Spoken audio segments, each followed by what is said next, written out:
Hi, I'm Abby, and I'm going to be doing a critical analysis of Lululemon's ESG report and their sustainability strategy. So first off, who are they? As many of you know, they're a premium athletic apparel brand. They sell clothes for yoga, running, training, and lifestyle. You may not know that they have approximately $9.6 billion in revenue per year and approximately 38,000 employees, and they are operating in 25 plus countries currently. The reporting system and frameworks that they use, I'll touch on everything and go deeper later on. So at the start of the year, they publish an impact agenda, which is basically their plan and strategy that they plan on following through the year. And they use the TCFD framework to see how this affects their revenue and their company. And then throughout the year, they start monitoring the GHG emissions, water and waste, the supply chain performance, and diversity and social metrics. This is also where the TCFD risk assessment happens. And at the end of the year, they publish the impact report using GRI and SASB indexes and materiality process, as well as a CDP report to disclose all of their progress. They look at their performance versus their goals that they posted at the start of the year, year-over-year trends, and key wins and challenges. This is also where they hire a third party to ensure that all of their metrics are accurate and to keep them honest, basically, and build trust within their investors and stakeholders. So their impact report, they've been publishing an impact report since 2020. These reports tell us that Lululemon is actively integrating ESG into operations and strategy, measuring progress, engaging stakeholders, and innovating, while still facing challenges typical of a global apparel company. Their CDP is their carbon disclosure project reports. Lululemon has also been disclosing their annual CDP climate reports, which show that they have a long-standing, transparent climate strategy with science-based targets. And then finally, their TCFD, their Task Force on Climate-Related Financial Disclosures. They also use the TCFD to show how the board oversees climate risks, how strategy considers short and long-term impacts on the company, and how risks are managed in their enterprise system. Basically, this is how sustainability is affecting their company growth. Based on all of this transparency, I would say that Lululemon has a considerably high ESG maturity because it's over a decade of publicly releasing all of their impact reports and their commitment to ESG. Now their impact agenda. This is their goals or plan for ESG success. Lululemon follows 3 pillars, which are be human, be well, and be planet. This shows us that they consider not only environmental impacts, but also social and well-being impacts, which is good to see. So from their impact report, this is just a little example of them showing their greenhouse gas emissions, their scope 1, 2, and 3 results. So for scope 1 and 2, these are direct and indirect greenhouse gas emissions from Lululemon's own facilities. And their 2030 target was a minus 60% in scope 1 and 2 emissions. And then in 2023, they were down 77%, which they met their target and went over their target. So that is a good result. And then for their scope 3 GHG emission, this is all other indirect emissions, mostly from their supply chain. So not Lululemon owned facilities, but more the facilities that they work with. This makes up for 95% of total emissions. And their 2030 target for this was to reduce scope 3 intensity by 60%. Currently, they've only reduced it by 29%, so that's not very good. That being said, it is hard to control. Overall, these are good results. Their scope 1 and 2 targets were achieved. This shows strong operational decarbonization for a global retailer. Many large apparel companies don't track scope 3 emissions, so Lululemon is kind of ahead by doing that already. They have a clear goal for 2030, giving themselves attainable targets and an appropriate amount of time to complete them. That being said, we still do need to see more progress in the scope 3. So this is the problem that Lululemon faces with the scope 3 GHG emissions. They are much harder to reduce. You can't easily control thousands of different supplier companies across 25 different countries, and they make up for 95% of the emissions already. Also, they often need to fund or incentivize these suppliers to reduce their emissions, or else they wouldn't really do it on their own, as these are smaller companies than Lululemon. The supply chain for a company is this large is very complex and largely out of Lululemon's control. It is more in the hands of the many suppliers, and that's kind of why they've had a problem with doing this. But they have a plan to focus on intensity reduction, which is emissions per dollar spent, rather than the absolute reductions initially. And then they're going to increase preferred materials and work with suppliers to adopt renewable energy or renewable electricity and offer circular programs like the Like New resale. So I just put into a little chart the water and waste reduction results of the 2023 Lululemon Impact Report. So by looking at all of these results, the assessment is that they have perfect progress in chemistry compliance. All priority suppliers are compliant with great chemical management. Freshwater use intensity, and especially packaging intensity, needs to be more urgently addressed. So now their supply chain performance. Lululemon measures their supply chain performance in 3 different categories: renewable energy, coal phase out at suppliers, and preferred materials. So just to summarize the results, Lululemon performed strongly in the coal phase out at suppliers and preferred material use. 75% of materials were preferred or lower impact, and 68% of Tier 1 and Tier 2 suppliers are now coal-free completely.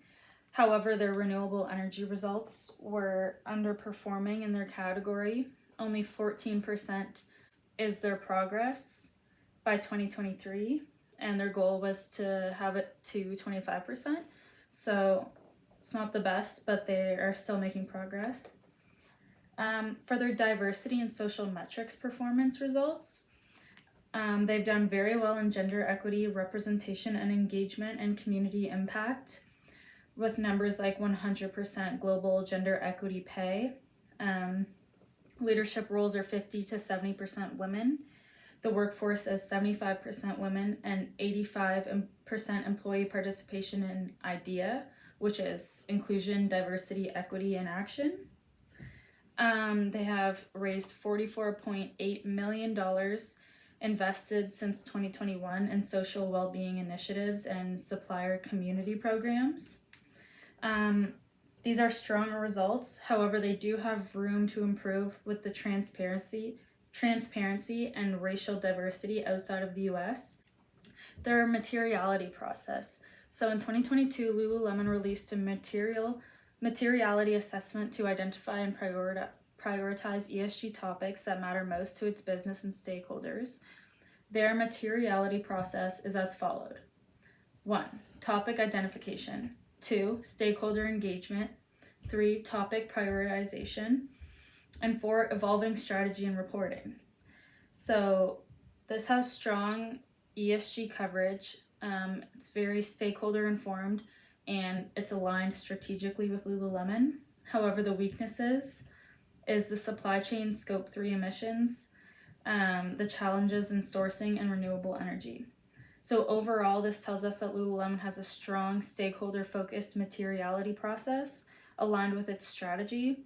In comparison to other companies like Nike and Adidas, Lululemon is slightly behind peers on global supply chain transparency. In their materiality matrix, Lululemon has identified the following high priority topics as most important to their business and stakeholders: climate action, circular ecosystems, IDEA, employee and maker well-being, and data privacy and governance. They have high impact on the business and are highly important to stakeholders. Overall, Lululemon's materiality matrix covers key ESG pillars: climate, circularity, IDEA, well-being, and governance, and is strong. There's still room for improvement in the supply chain execution and global diversity transparency, but overall this tells us that Lululemon has good morals, and they're trying to They're aiming for growth in all areas, not just environmental. So circular economy and systems thinking in Lululemon. Their circular economy models or frameworks is their Like New resale program. This is designing products with circularity in mind, with circular design guidelines, and prioritizing recycling with partners to repurpose post-consumer cotton waste. And their systems thinking, this addresses supply chain emissions, not just in-house operations. They partner with suppliers to reduce energy use and shipping impacts. They recognize internal constraints on targets and participate in industry initiatives to drive broader systematic change. So as a business case and its risk versus its opportunity, innovation in sustainable materials, circular products, and resale programs differentiate Lululemon, so this is very good for them. As a risk, it reduces supply chain, regulatory, and reputational risks. Risk management. And the cost and long-term value, upfront investments in renewables and circularity create resilience and brand value for Lululemon. And the initiatives integrated into overall business strategy, not just ethical compliance, align with Lululemon's impact agenda. So overall, Lululemon's ESG business case is solid and strategic, showing real value creation, but effectiveness depends on supplier compliance and achieving long-term targets. Again, like we said, a lot of their GHG comes from the supply chain. So just to tackle that will be a big challenge for them, but it will go a long way. So yes, Lululemon is under investigation for greenwashing. Canada's Competition Bureau has launched an inquiry into Lululemon based on a complaint that the company may be making misleading environmental claims.